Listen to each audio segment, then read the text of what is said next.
Hello everyone, thank you for watching this video and I apologize for posting this video so late. Um, I meant to post this video yesterday, but well, life is busy and sometimes it's hard to like to make everything on time, but no worries, this will not affect your grade or anything like that.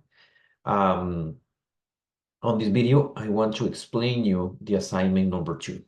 Right? And this assignment is going to be a little bit long. So I'm going to explain just the part where you have to solve everything with R. And at the end, I might explain how you can solve another part of, of the assignment with Jamovi, right? But let's go to business. So if you want to get access to the assignment number 2, you could go to my webpage, or it's going to be posted on Canvas as always, right? So in Canvas, you will see the link, or you can go to my website, msquare.net, and then click on experimental methods and designs, and then you will see assignments right here. So yeah, this is our assignment number 2. So let's go to business. The first part is, as you can see, a multiple choice questions and sometimes true and false questions or yes or no questions. I will not explain these questions in this video. We will actually talk about these questions in class. So I'm gonna reserve this video only for how you can do R or how can you answer the R part and Jamovi parts. But everything that is about theory, of course, can be discussed later, um, um, later in class, right?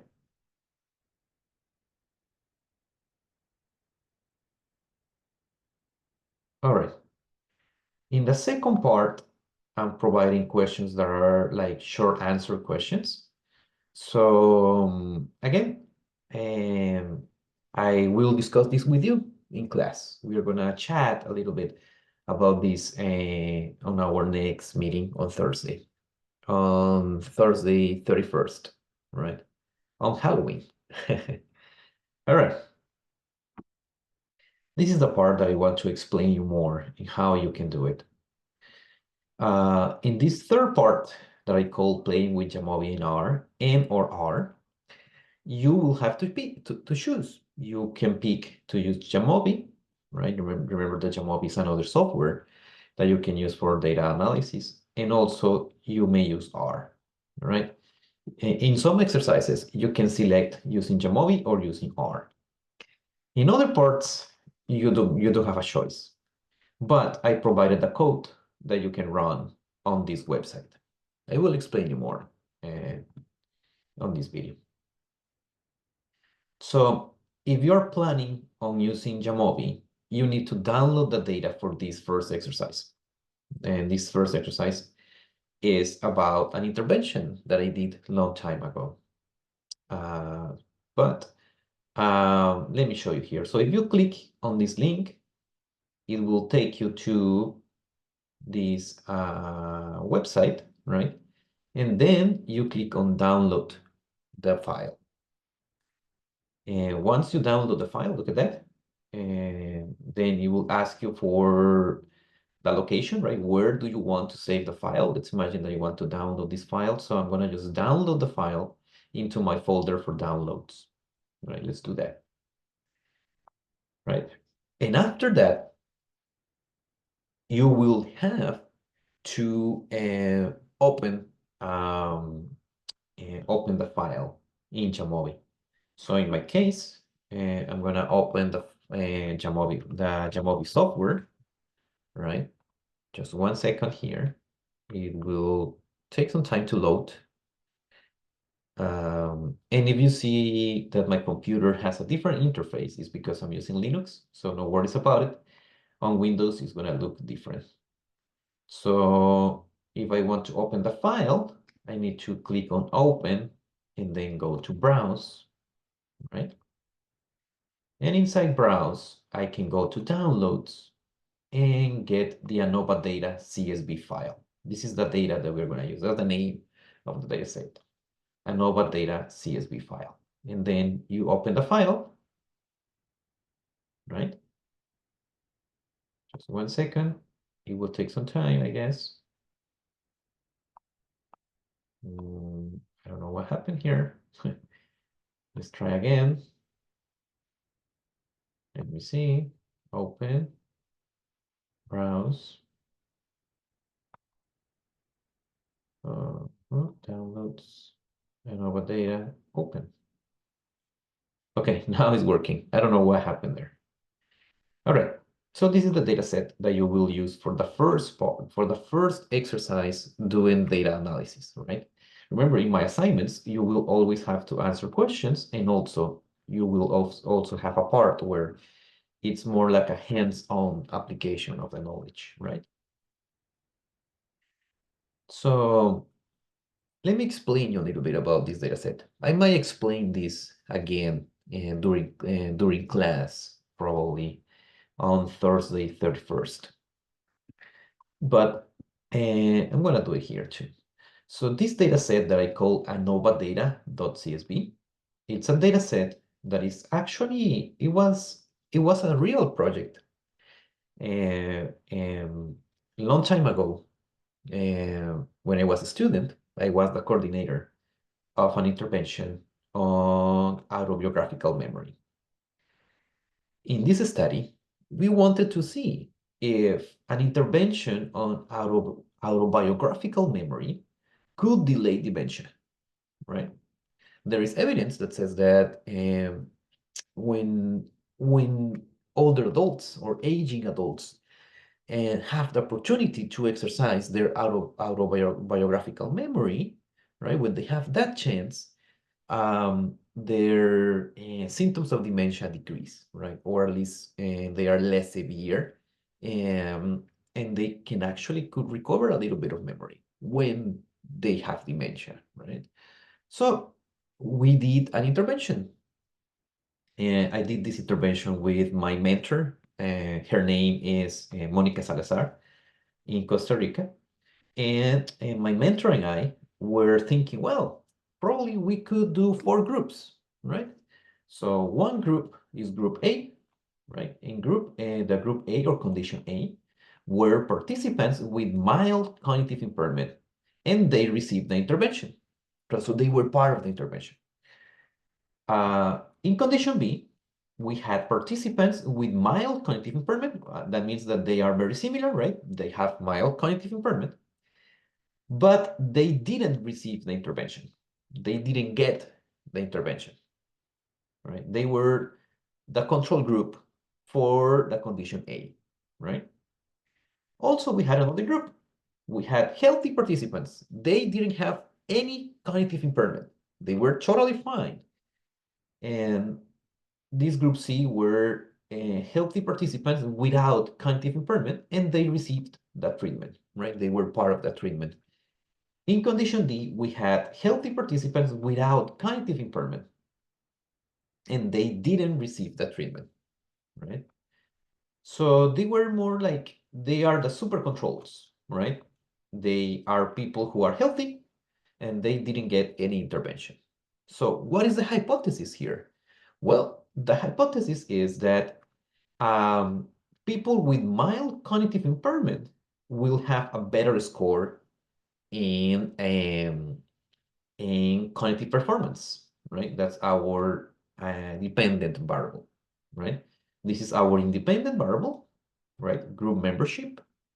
And we have our dependent variable, cognitive performance, right? We measure the cognitive performance by using the Cambridge Cognition Examination. For short, we call it CAMCOG. It's a very famous instrument that we use in neuropsychology and also in gerontology, right? To measure cognitive performance, right? Or cognitive abilities in older adults, right? It's a very long battery. But of course, in this case, what I did was to compute the total score of all the batteries, right? I didn't add the individual scores because, of course, for teaching, it would be complicated. So in this data set, you will find one variable that is the ID of the participant, Hancock pretest. So this is the pretest of this, and this is the score, sorry, before the intervention, right? Before the experiment or quasi-experiment started. So that means that that's the baseline, right? And we have the score after the intervention. However, for this exercise, we are going to analyze only the post-test. That's the only thing that we're going to analyze for this exercise. We might do a better analysis in another assignment, right? Probably in the final assignment, we will do a better job. But in here, I just want you to have some practice with ANOVA, right? And also you will see another column in the data set that is the name, which name is group. And that is the variable that has the intervention group, right? Group A, group B, group C, or group D, right? And in here, I'm repeating again the information that I already gave you here, right? It's the same information. So if you go to Jamovi, you will see the data right here. So we have group A, B, C, D, right? The score before the intervention, right? The baseline. And the score, the cognitive score after the intervention, right? Perfect. Now, the first exercise says, report the means and standard deviations of the Hancock post by group. Paste the table from Jamovi or R, right? In addition, create a plot in Jamovi or R showing the mean values of Hancock post by group. So let's do that in R, right? Let's do that in R first. Of course, there is another video here that you can watch, just in case you want to watch this video. It's a video that I recorded, I believe, 1 year ago. And here I'm explaining exactly the same thing that I'm going to do in Jamovi, right? This video does not explain how to do it in R, because back then students were using only Jamovi. Little by little, I'm introducing both software in this class. So of course, you are the first ones who are actually using R and Jamovi at the same time. So it's kind of nice. Okay, cool. So let's go to R. Let me just open a RStudio file. Well, actually, let me just open RStudio first. I thought I had it here.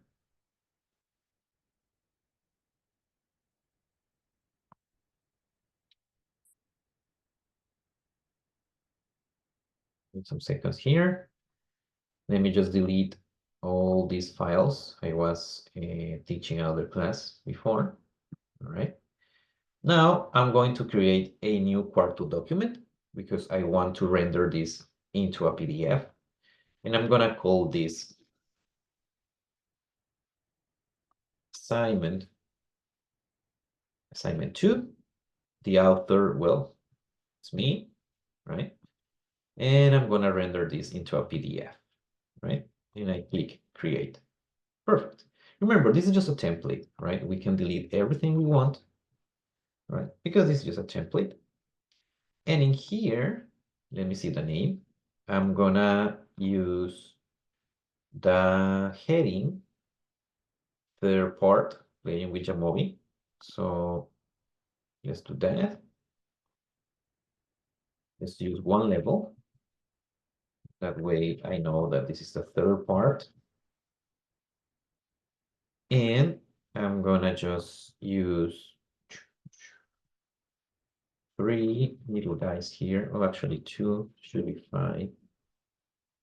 And in here, I'm gonna answer question 1, right? Let me just move it here. And I need to insert a chunk of code in order to answer the question in R, right? So now I'm able to answer the question, but before that, let me add the question, right? So let's do that. And in here, what I'm going to do is just to copy the question from here, right? Just Control C or Command C if you are using Mac. And then I paste the actual question here, right? And I'm going to call this question number 1, right? And right below, we will answer the question. So it says, report the means and standard deviations of the Hancock post by group. Let's do that. But you know what? We need first, we need something first. We need to open the data in R. So in order to do that, I already provided a link for that. If you're using R, you just have to copy this code, and you will be able to open the ANOVA data from my personal repository. You don't have to download the file if you are using R. If you're using Jamovi, you have to download the file, right? So let's do that. Sorry that it looks very big, but I prefer big font, so it's easier for many people to watch the video. So let's keep it like that. And now I can run that chunk of code. I can click here, and look at that. Let me show you. Inter data is right here. I created that name, but you can change it. Remember, objects can have different names, right? I'm using the name inter data for my object. It stands for intervention data, but you can use anyone. Okay, perfect. Now I need you to report the means and standard deviation. So let's do that. Let me just get the code. Let's see right here.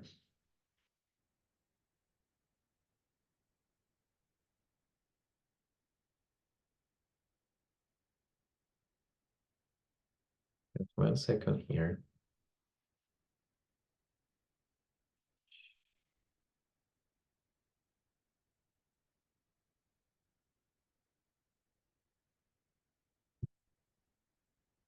So with this code that I'm going to paste here, and actually let me create a new chunk. That's easier, so you don't get confused. Let me just separate these two chunks. It's fine. Right? I just create a new chunk here, so they are separated. And in here, we're going to use the package tidyverse because we need this function group by. So what we are going to create, it's a table that will show you the mean and standard deviations by group. So what I'm doing here, and I added this instruction here because when you are using tidyverse, sometimes the number of digits that it displays the decimals is very short, right? And sometimes it rounds the number, and I don't like that.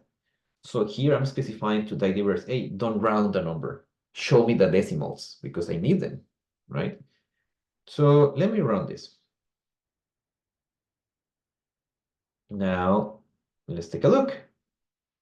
Now we have a table where we have the mean of group A, group C, group B, C, and D, and the standard deviation, right? We have standard deviation for group A, group B, group C, and group D. So remember, in here, we are estimating the mean of our cognitive score, right, in the post-test, right? So this is the post-test, and this is our measure for cognitive performance. So remember, each group should have a different mean, and actually they do, right? Look at this. For example, the group with mild cognitive impairment that received the intervention had a score of 102, 102.45, right? Oh, 46. The group that had the group with mild cognitive impairment, but sorry, let me just say that again. Sorry, I'm a little bit tired sometimes. No, this group B is the group with mild cognitive impairment, and they didn't receive the intervention, right? They didn't get the intervention. And look at the score. They're very similar, right? Which is kind of bad for this intervention, right? Supposedly, they should be a little bit better, right? Well, these guys right here should be a little bit better compared to these ones, right? Because they didn't get the intervention, but group A got the intervention. So it should be better. Let's take a look at these ones. So remember, C and D are healthy people, healthy aging adults, older adults, right? And group C got the intervention. And actually, uh, after the intervention, the score is lower compared to the people who are healthy and didn't get the intervention, right? It's kind of weird, right? Yeah, well, let me tell you, I'm gonna be a spoiler here, but the intervention didn't work, right? But let's see what we can find there. All right. So in here, we just answered the first part. Report the means and standard deviations by group, right? Paste the table from Jamovi or R. Also, I'm asking you to create a plot in Jamovi or R showing the mean values, right? So let's do that. Let's create, let me just close this. It's distracting. And now let's insert another chunk of code. And in here, I'm going to mention that we are creating a plot by group, right? So we are going to see the means by group. So let's do that.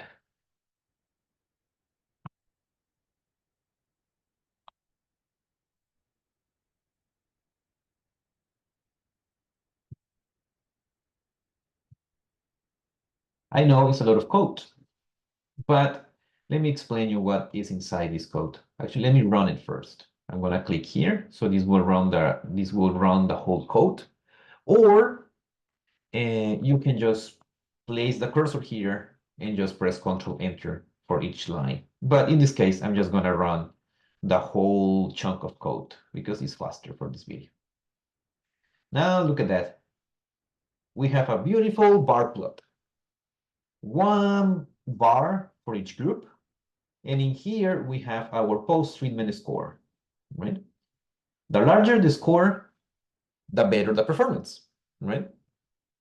And so, for example, these two groups right here, they have a larger score compared to these two groups. And that makes sense because remember, groups C and D are healthy people. They don't have dementia, right? They don't even have mild dementia. So of course, their score is going to be better compared to these ones, right? And it should. However, these two, as we saw before, they are very similar, which is bad. And these ones, kind of very similar too, as you can see. The gap is not very big between these two. So that is telling me that, you know what? Probably the intervention didn't work very well. Now, let me explain you the code. What I did here was to create a new data object that is group by group, right? And it sounds weird. Well, yeah, it is how can I say, splitted by group. And then I'm using ggplot to create this beautiful plot right here. So pay attention to this code and try to copy the code, right? And if you get mistakes, if you have problems, just let me know. But remember, in order to use this code, you need to call the package tidyverse, right? You need to use the package tidyverse. So you have to use the instruction library tidyverse. All right? Perfect. So we already know that. And we already know that probably the intervention didn't work. So with this piece of code, we just answered this part, right? Create a bar plot or create a plot in Jamovi R showing the mean values of Cancor posts by group. I should say bar plot. I don't know why I didn't write bar plot here, right? Let me save the file because I want to render this file so you can see how it looks like after rendering. So I'm gonna call it I don't know, well, assignment or homework. Let me just use homework one, right? .qmd.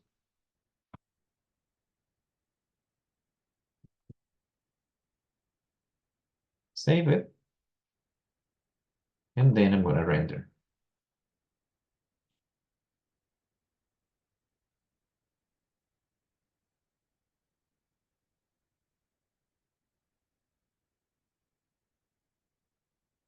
And it's looking like this, right?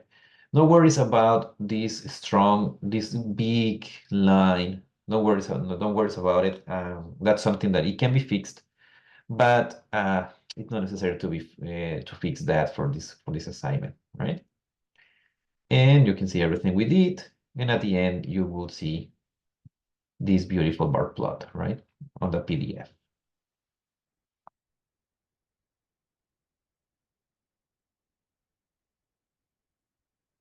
All right, so let's see question number 2. Let me just go there. It says, interpret the estimated mean values. Do you see a large difference in the mean score when comparing healthy aging adults versus aging adults with dementia?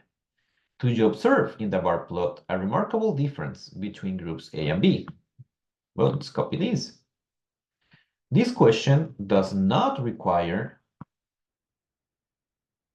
any, let me just do something like this. This question does not require any R code. It's just interpretation, right? So let's take a look again at the plot.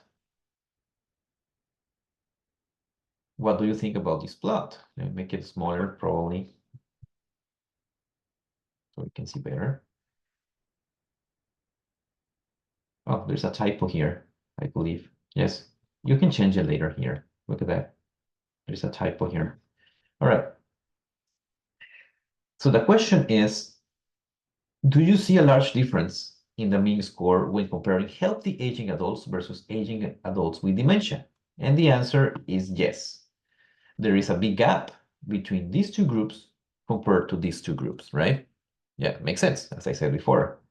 But I don't see a big gap between these two groups and these two, which, as I said before, is telling me that the intervention probably didn't work as we expected. All right. Now, let's go to the third question. It says ANOVA has two important assumptions, constant variance and normality. Perform the Shapiro-Wilks test to assess the normality assumption and the Levine's test to evaluate the assumption of constant variance. Paste the tables from Jamovi or R and interpret the results. Okay, so in other words, what we need is to test the assumption of equality of variances or constant variance and the assumption of normality. So we are gonna do that in R. Let me just copy this question so we know what we are doing. I'm gonna copy this question into my Q&A. Now I'm gonna just answer this question with your words. Right, this is question number 2. Now let's paste question number 3, which is this one right here.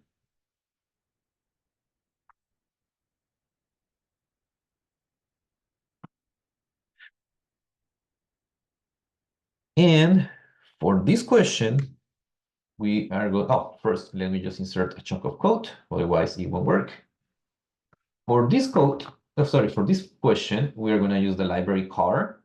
If you don't have it installed in your computer, remember that you would have to install the package. I believe everyone has this package in their computers because I believe it comes with R, I don't remember. But if it's not, remember you can go to packages and then go to install and just type car. And it's going to be the first option, and then install, and that's it. After that, you can just call the package by using the command library or the function library, and between parentheses the package that you want to activate or call, right? So we're going to use this package because we need to use the Shapiro test and Levin's test function that comes with the library car. All right. So in order to test the assumptions, we need to fit the model, right? We need to estimate the model. Remember that in R, we can estimate the model using AOV function, right? So we need to estimate the model. And after that, we are going to test the assumption of normality by using the function Shapiro dot test. Remember, this is the Shapiro test, the one that I mentioned in one of our classes. So let me run this code and see what happens. It displays this table right here. What does it mean? Well, in the Shapiro-Wilk normality test, the null hypothesis says that the distribution of my residuals is a normal distribution, right? What is testing is that my residuals, the residuals from my model, were produced by a normal distribution, right? That's the null hypothesis. However, in this case, we have a tiny number, right? This is, in this case, the p-value is very tiny, is 5 zeros, and then, yeah, it's 5 zeros, and then 4037, right? So what it's telling me is that the residuals were not produced by a normal distribution. So is that a problem? Yes, it is. Well, it is a problem for the model, right? So the ANOVA model probably is not the best model for this data. And if you want to check, actually, I haven't mentioned this, but if you want to check, if you want to disable the option of scientific notation, I believe, if I remember correctly, you can do something like this. And the next time you run it, look at that. The scientific notation disappears. Just in case you want to see the real number, it's totally fine. Well, the real number, no, I mean the kind of the whole number instead of the scientific notation. All right, so we already saw that the p-value is less than 0.05. That means that we need to reject the null. So the model does not hold the assumption of normality, right? And that's fine. That happens, and we need to deal with it in a different way. In the question, I'm also asking you to report the test for equality of variances. You need to test if the variances are constant through the different groups, right? We have 4 groups, and we need to test if the variance of these 4 groups is the same, right? In order to do that, we are gonna perform the Levin test, right? The way we do it is by specifying the outcome, right? Or dependent variable, in this case, our score in the CAMCOP instrument, and the grouping variable and the data, right? We just run this. And well, the p-value is way larger than 0.05. So that means that we can keep the null hypothesis.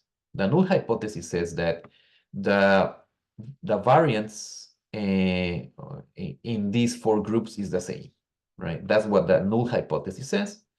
And given that the p-value is way larger than 0.05, we are able to keep the null, right? We don't reject the null. So we are able to assume that the variances are equal between groups. So the model at least holds that assumption, right? And in order to answer this question and make it better, I'm just going to create a new chunk here so it's more organized. Let me close the other one. All right. just move this from here to here. Let's delete this mistake here and in here. And what I'm going to do is, oh, wait, I need another step here. As you can see, I'm just separating the information into different chunks. I like it that way.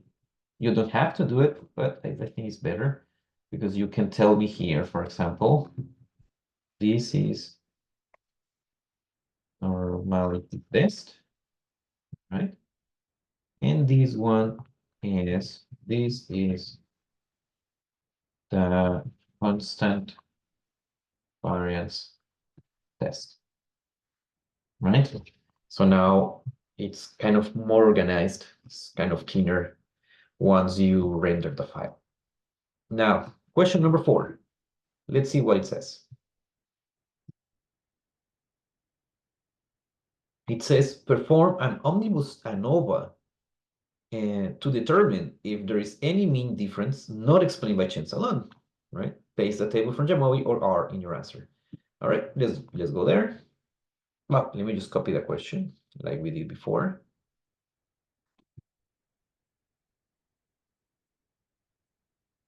And just go back to RStudio. All right. And let's insert a chunk of code. In order to answer this question, we just need this piece of information, this piece of code.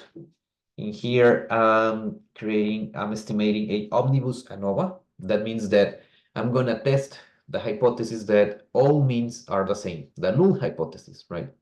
I'm going to test if the null hypothesis can be held, right, or not.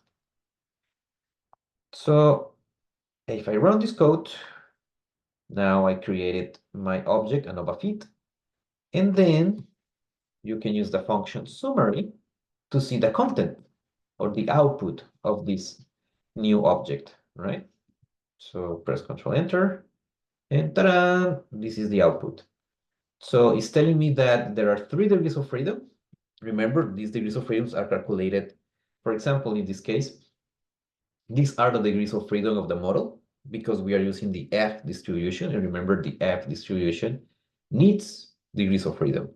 So in this case, we have 3 degrees of freedom because we have 4 groups, 4 minus 1, right?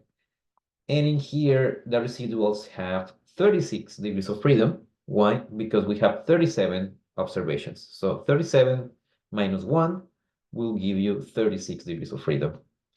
And we are taking this mean of a square, and we are dividing this by this mean of a square right here for the residuals, and then we get this number right here, which is a F value. And this value was produced by the F distribution. And thanks to that, we are able to calculate the probability of finding this value in nature, right? And the probability of finding this value, this F value, is very small, right? You can see that the probability of finding this value is 0.000001116. Yeah, it's a very, very, very tiny number. So what does it mean is that the differences that we observed in these groups are not explained by chance. However, we don't know which group is different from the other, right? We don't know that. We only know that the differences that we observed are not explained by chance. Overall, right? That's why we call it omnibus, right? In the next question, let me just come back there. In the next question, you will compare each individual, well, each pair of means or average, but we will see it. Question number 5 is asking you, according to the p-value, what is your conclusion? So let's copy and paste this. Copy and then paste it here. This is right here. Right.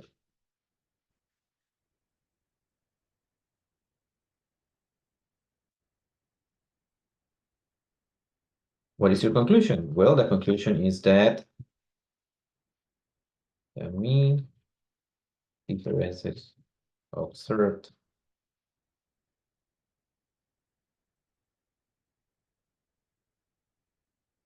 by group. Oh, are not explained by chance, because the p-value is very small. It is less than 0.05. Okay, that's your conclusion. Oh, let me just do this. Perfect. Now, this is question number 5, right? Oh yeah, I didn't add the number. Now, question number 6. In this one, I'm asking you to do something called a post hoc analysis. The post hoc analysis is the comparison of multiple pairs of means, right? So in this case, we have 4 means, and we need to compare each mean versus the other. So let's do that. Let me just copy the question, so we have the question in the file.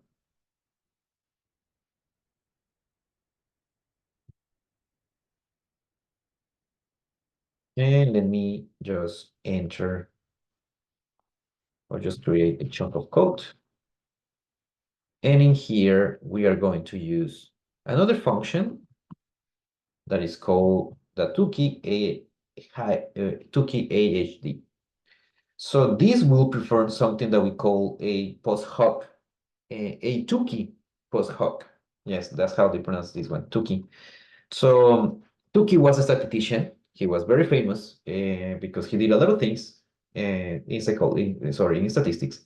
And we decided to keep the name as the name of the test, right? So we are using the correction that Tukey proposed for a post hoc test. So let's see how it looks like. This table is providing the comparison of each pair, right? So it's telling you that in this line is comparing the mean of group B versus group A, the mean of group C versus group A, the group D versus group A, group C versus group B, D versus group B, and D versus group C, right? And this is the mean difference, right? This is the amount of change, right? This is how much group A is different from group C, right? And it's very big, right? Group A is actually no, actually, C is very big, right? C has a larger score compared to group A, right? The same happens for D, C, D, and D, right? And this one is the p-value, right? For that comparison. And look at this. Group C is, well, the mean difference between group C and group A is not explained by chance. That means that group C have a larger score compared to group A, right? Let's see if that's true. Let's come back to our plot, right? And that is true, right? Group C has a larger mean. Look at that. This is group C compared to group A. And this difference is not explained by chance because the p-value is less than 0.05. And it kind of makes sense that they are different, right? Because group C is a group of healthy adults, right? They are healthy, they don't have dementia, while these guys have dementia. So of course, their score is different just because one have dementia and the other don't have dementia, right? The other group doesn't have any symptom of dementia. So of course, it makes sense that they are different. Now, let's see this group, B versus A. So it's telling me that the group B and group A have a very small difference of 1.23 units. And this difference is totally explained by chance, right? Because the p-value is way larger than 0.005, right? It's almost 1. So let's see again the bar plot. So in the bar plot, if you see group B and group A, look at that. They're exactly the same, right? The difference is only 1.2. And that's when we say, well, there is something wrong here, right? Because remember, these people, group A, they got the intervention, but group B didn't get the intervention. So yeah, that's kind of a trouble for me as a researcher. So I'm thinking, well, my intervention didn't work, right? Because these people, group A, should have a larger score compared to group B, but it didn't happen. And the difference is explained by chance, right? And that means that all the time we spend in different sessions doing the intervention, well, those times didn't work, right? There was no difference. Let's see group D versus group A, right? It says that the difference between these two groups is not explained by chance, right? D and A. So let's take a look at D and A. D and group A. So it makes sense, yes. Look at the score of group D. It's huge compared to the mean score of group A, right? So, and it makes sense too, because these people don't have dementia and these people do, right? So of course, the score is going to be different. Let's check again group C and B. Well, the mean difference between group C and B is not explained by chance. And let's see how it looks like visually. C and B, right? Again, it makes sense, right? Group C has a larger score compared to B. Why? Because group B has dementia and group C doesn't have dementia. So of course, it makes sense. And group D and B, right? This difference is not explained by chance. Let's take a look again. D and B, yes, it makes sense, right? D and B should be different because this one has dementia and this one does not have dementia. And people in group D have a larger score. That means that they're healthier, right? They don't have any symptom of dementia. And finally, D and C, right? D and C, the difference between D and C is this one, but this difference is explained by chance, right? And let's take a look at D and C. Yeah, they look very similar. Look at the gap. It's not very different, right? C and D, they are very similar. So what is the conclusion here? What is the story? Well, the differences that we captured, or yes, the contrast that we are capturing here is not because of the intervention. It is because some people have dementia and the other people don't have dementia. It's not because of the intervention, right? They are different just because one group is sick and the other is healthy. That's it, right? The intervention didn't work at all. So that's the final story, right? All the differences that we see are explained by natural conditions, right? By just nature, right? It's not explained by the intervention.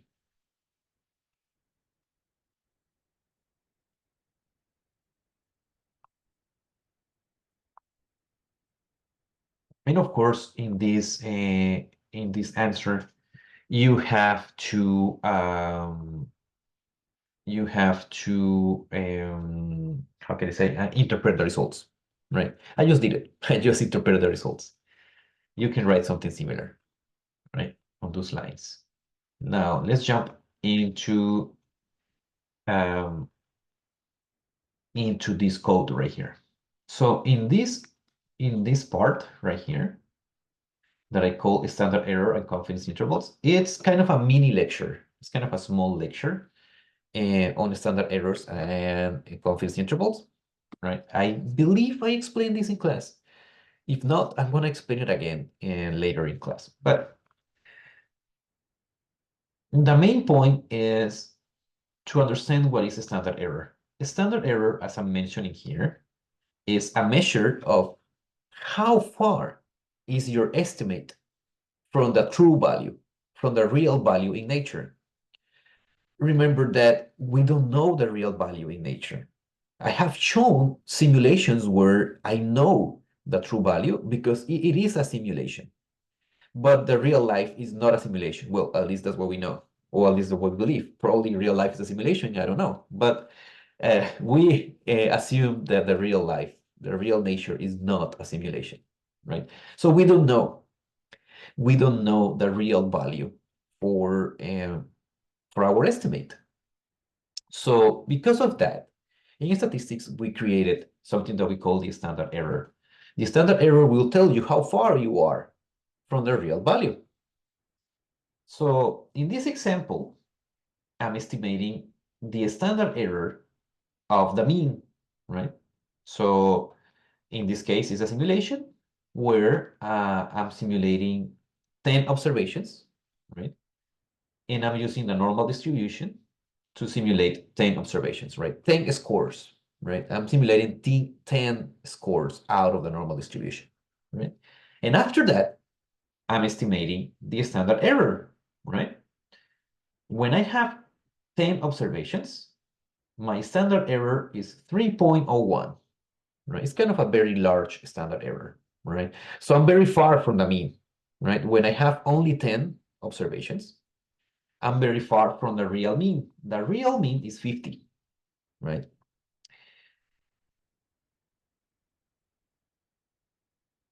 Now, pay attention to something. In this assignment, you are able to run the code. You can change whatever you want, right? So let's imagine that that you want to see the mean, right? The mean value. You could do it. You can just copy this code, right? And this is going to be the estimated mean. So you can do a mean here. Copy this piece of code. And that will give you the mean right here, 52.08. It's a little bit far from the real mean, right? A little bit far. And the standard error is big because of that, right? It's telling you that the standard error is kind of big. It's 3 units of the standard error, right? Now, in the question I'm asking you, I'm saying in the next chunk of code, I'm generating data from the Gaussian distribution or normal distribution, right? And this letter here represents the number of observations or hypothetical sample size, right? They are just fake data. It's my sample size. The letter M represents the true mean, right? This is the real mean because it's simulated data. And the standard deviation, well, and is SD represents the standard deviation, right? Is the true standard deviation. And the object standard error has inside the estimation of the standard error by following this formula that I'm doing here. I'm just taking, I'm just, oh, actually, oh yeah, it's fine. I'm just taking the standard deviation, right? Yes, that's fine. I'm taking the standard deviation and getting the square root of the sample size, right? Yes, that should be, I believe, oh yeah, that should be fine. Yes. Let me double check this formula, because I believe I should square the whole thing. No, it's fine. It's only the n. Yes. Okay. Well, it should be fine. So given that I'm estimating the standard error here, right? I'm able to manipulate the standard error. I could change it. So it says, change the value of n, write a large number instead of a number 10, and tell me what happened to the estimated standard error of the mean. So let's do that. You just have to change a value. Right? Let's delete this part. Right? Now let's change this value. Right? Instead of 10, let's use 1,000. 1,000 observations. Let's generate 1,000 observations. Oh, look at the standard error. It went down, right? Let's do it again. Let's add more people. Let's do it with 5,000. Let's imagine that I have 5,000 observations. And actually, I can do it. I can generate 5,000 observations. Oh, it's even lower, right? Now let's do it again. Let's do, I don't know, 20,000. And look at that, the standard error went down. What is happening here? What is happening is that the standard error is affected by sample size.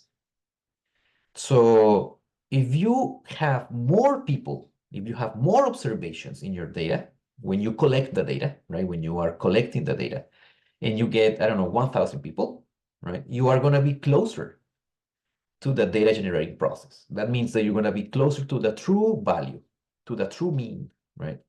So that means that your standard error is going to be smaller. In simple words, you would have less uncertainty if you have more people, right? So the standard error is telling you, hey, you are far from the real mean or closer to the real mean. That's what it's telling you. In this case, if I have 20,000 people, look at that. My standard error is 0.07. It's telling me that I'm very, very, very close to the real mean. And the real mean is 50, right? Which is great, right? Of course, in real life, we cannot get 20,000 people. Normally, in real life, you would see samples of 120 people, right? And if you do 120 people, well, your standard error is not that bad. 0.81 is not that bad, right? In this scenario where you know the real value, right? So it's not that bad. It's kind of okay.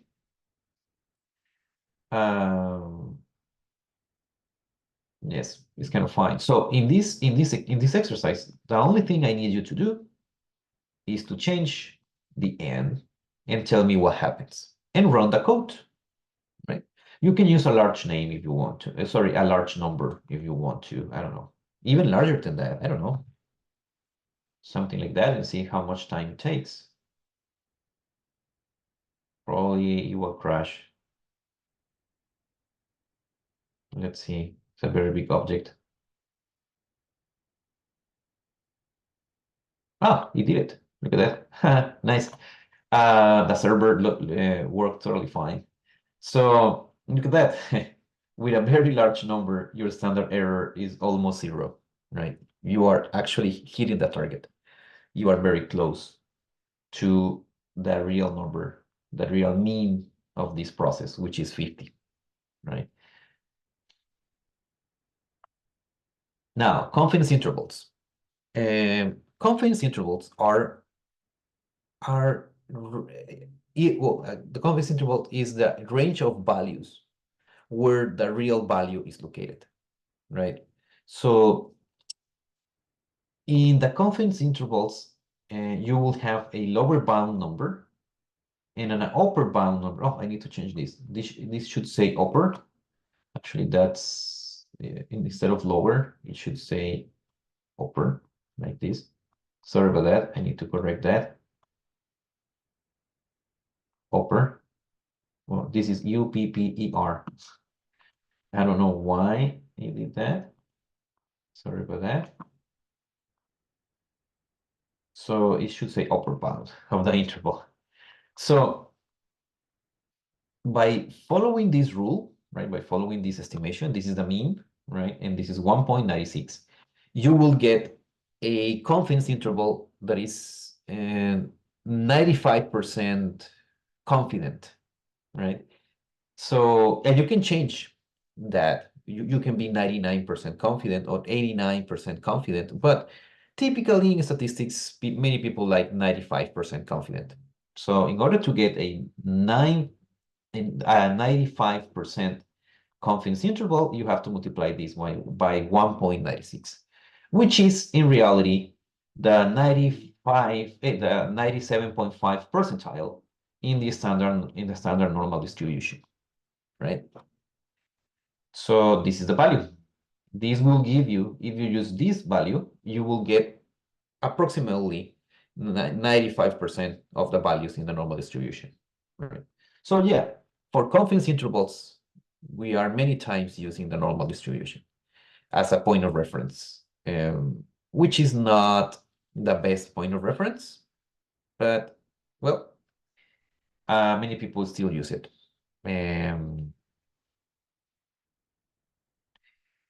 especially if the data generating process is not normally distributed. It's kind of a problem, assuming that, but that's a story for another day. We can talk about it drinking coffee or drinking beer. All right. So as you can see here, what I'm doing is this is the estimation of the standard error, and I multiply the standard error by minus 1.96, and I multiply again the standard error by plus or positive 1.96, right? So it's two multiplications. And if you get the mean, right, you subtract this from a negative number here, right? And so, I don't know, it might get you a negative number. Let's imagine that is minus, I don't know, minus 30, right? And then you will add to the mean plus 30, right? Let's imagine that 30 is the number for your standard error. So what you do is to add and subtract, right? And that will give you two numbers, right? Let me show you those numbers in this example right here. In this regression, you can see that now there is a new column right here, right? This new column says 95% CI. That means 95% confidence interval. And it's giving you two numbers, right? This is the lower bound, and this is the upper bound. This is my lower bound, and this is my upper bound. These are the confidence intervals for the intercept, and these are the confidence intervals for the slope. In this regression, what I'm doing is predicting the amount of oxygen, right? This is an indicator of how much oxygen can people take, right? Or the peak of oxygen level, right? And the relationship of this oxygen level with the performance of these people in a cognitive test, right? And you might be thinking, wait, how is oxygen related to cognition, right? Well, it's very related. If you exercise a lot, your performance, your oxygen level is going to be better, right? You will be able to get more oxygen and also use that oxygen more efficiently, right? Because your body is in a good shape, right? Your oxygen levels will help you to run faster or to jump faster, right? So we measure oxygen levels as an indicator of cardiovascular fitness or cardio fitness, right? So people who have a very high good performance in their oxygen level, that means that their heart is better. And when the heart is better, your mind is better, right? So that means that your performance in a cognitive test should be better. Or at least that's what we believe, right? So in this regression, I'm testing that, right? I'm testing if the level of oxygen is related or is a predictor of the performance in a cognitive test. Well, the answer is that almost, right? And the slope is explained by chance, by a little. I mean, the p-value is 0.09, right? I would still consider this like, yeah, they're related. They're still related. There is 9% chance that the relationship is explained by chance. 9% chance of explaining this by chance is not that bad, to be honest, but some people might believe that we need 5, right? But let's pay attention to these numbers. These numbers are telling us that the real slope for the oxygen level, for the relationship between oxygen level and the cognitive performance in this test, is a number that is located between minus 3.29 and 45.35. So the real number, the real slope in nature is located between these two numbers. And the real true value for the intercept is located between these two numbers. The confidence interval and the standard error are related. If you increase the sample size in your study, your confidence intervals are going to be narrower, right? They're going to be close to each other. And that's what we want. What we want is these numbers to be very close, right? That means that you have less uncertainty. In this case, we have a lot of uncertainty. Look at that. It's telling me that the real number, I mean, this is not a real number, right? This is just one estimate out of hundreds, thousands of possible estimates in nature, right? This is only one estimate that I got out of this study, right? If I repeat the same study infinite amount of times, the real number is going to be located among these numbers, which is a very big value. It's a really big range of values. What I need, it's a model that gives me a narrower confidence interval. And in here, I don't get it, right? So what is happening here? Well, many things. Probably the sample size is very small, right? I don't remember how many people do I have here. And probably it's around 50 or less, right? And measurement error also is causing problems, right? So we had some measurement problems when we did this and when we measured the oxygen level. So those measurement errors are probably causing this problem, right? So that's why it's giving me this big range of values, which is bad, right? I cannot trust this estimate. That's the problem. My 95 confidence interval is telling me, hey, you probably cannot trust this estimate. The range of possible values is very big, right? Now, this concept could be better explained with a simulation, as always. So in this case, I'm going to be simulating this model right here. This is my model, right? This is the intercept. And this is the slope. This is the real slope. Remember, this is simulation. So this is the model that I'm going to use as my data generating process, or as people say, my population model, right? So I'm under control of everything. So these are the values that I'm testing. I'm saying that this slope is going to have a value 0.2, this one 0.3, and this one 0.4, right? Yeah. And I'm going to see what happens when I have only 10 people, right? Let's see the output. So when I have only 10 people, look at the confidence intervals of each predictor. Sorry about the labels here. I should change the labels. I didn't have time. But this is my first predictor, second predictor, and third predictor, right? This is X1, X2, and X3. Actually, there's a typo here. Look at that. It should say 3 right here. Well, I'm going to change it later. So look at what happened here. Let me just open this. Sorry about that.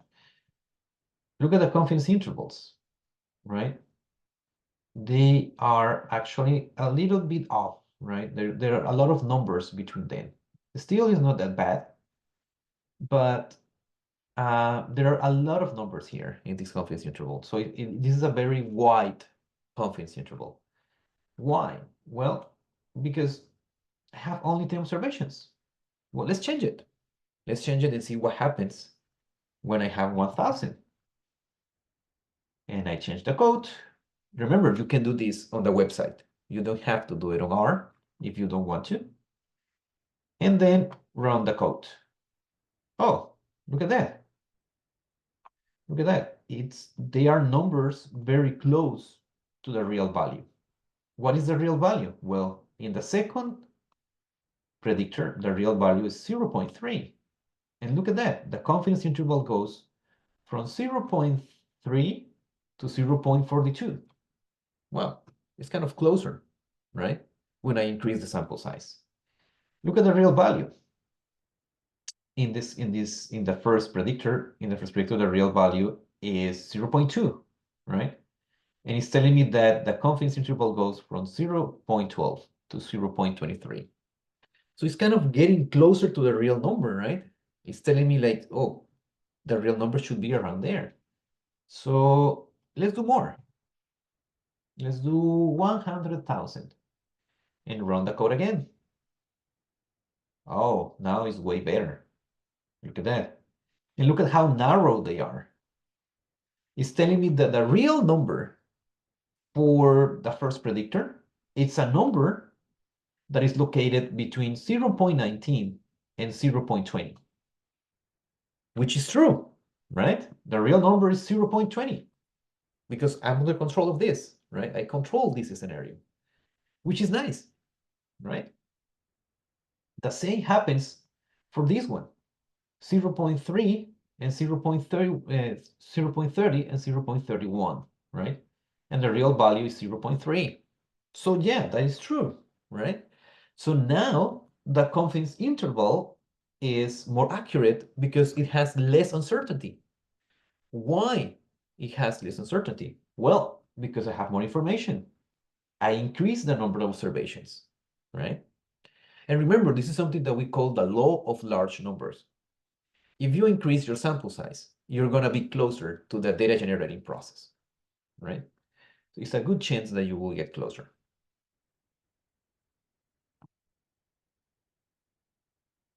So in this question, I'm asking you, how can we make the confidence interval narrower?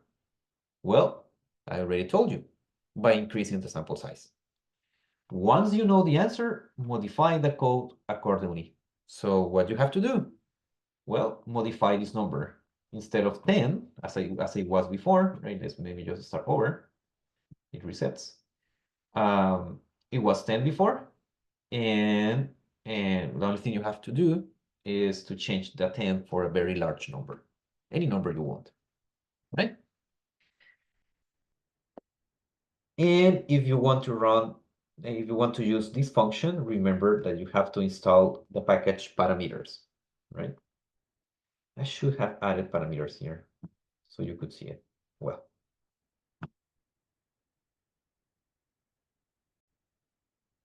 All right, for this last part, I'm doing an experiment with you. Let's see if this exercise works or not. But in this part that I call model selection, right? I'm asking you to select the best model, right? Remember that I told you in our last lecture that one of our duties is to find the best model for our data. This decision could be theoretical, or it could be based on empirical decisions, like having a threshold or like a fit measure that helps you to find the best model. So if you're using R, you can just copy this code right here, right? And then you will be able to open the data. Which data? The data that I call OUES data.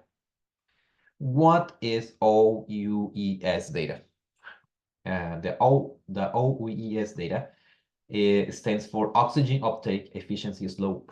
This was a project that I was part of this project a long time ago, and we measured the levels of oxygen and many other variables in older adults, right? And it was a very expensive study, to be honest. It's very expensive to measure the levels of oxygen, right? There are actually two different measures.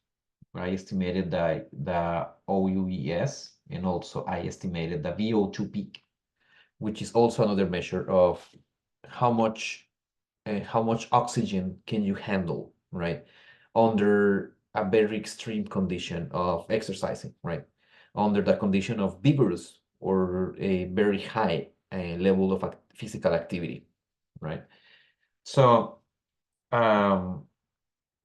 you will find here different different variables, right? I'm explaining these variables here. And what is the idea?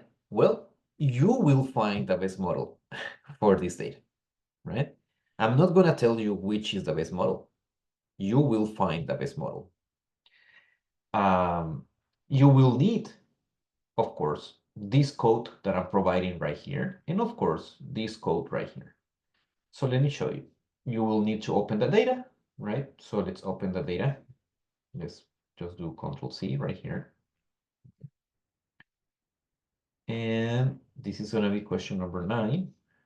Let me just go to here. All right.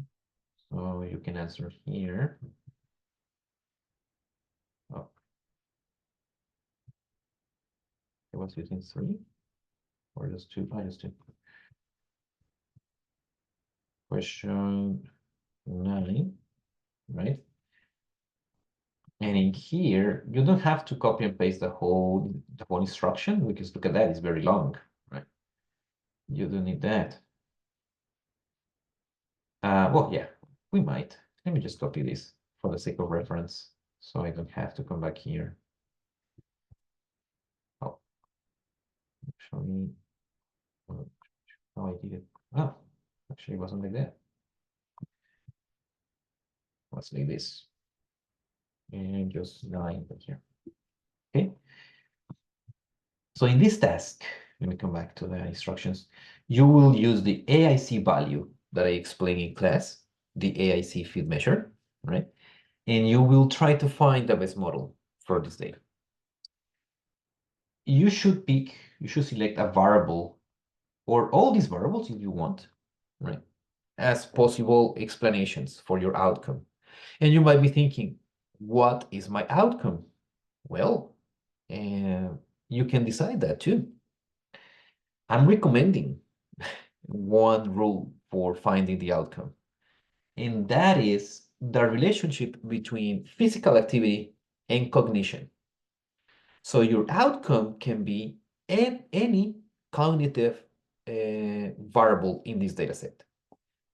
Which ones are cognitive variables? Well, the strobe color is one, trail A, trail B, waist block, waist, and this one is symbols, I believe, DSS. Let me check. Digit symbol substitution, right?